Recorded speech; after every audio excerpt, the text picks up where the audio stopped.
I greet you in Jesus' precious name. It is April the 1st. It is Monday morning, 2024, and this is your friend, Angus Buchan, with a thought for the day.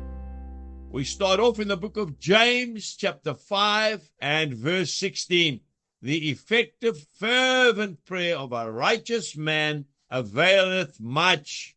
Today we are going to speak about the power of effective, fervent prayer. When Dr. David Livingstone first began his ministry in Africa, some of the native tribes opposed him, and one tribe said they were going to kill him and everyone in his party one afternoon.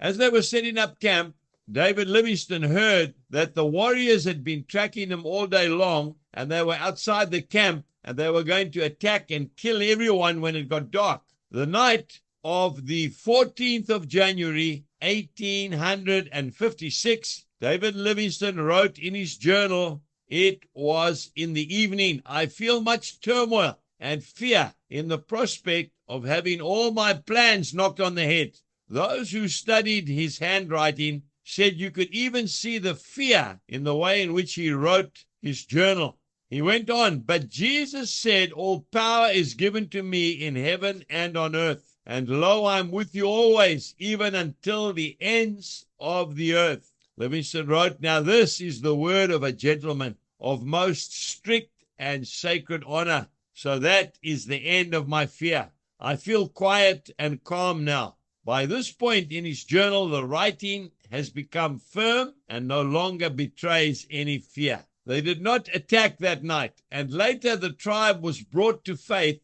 in Christ. David Livingstone asked the chief of the tribe, "Do you remember the night that you were tracking down my party?" "Yes," the chief replied. "We had heard rumors that you were going to attack us," Livingstone said that night. The chief said, "We were ready to attack the camp that night and to kill you and everyone else." "Why didn't you attack?" David Livingstone asked the chief. And the chief said that when we got close to the camp, we looked and we saw 47 warriors surrounding your camp with swords in their hands. David Livingstone was baffled. They hadn't had any guards or even any warriors. Later on, when he was on leave in Scotland, he shared the story with the church that was supporting him.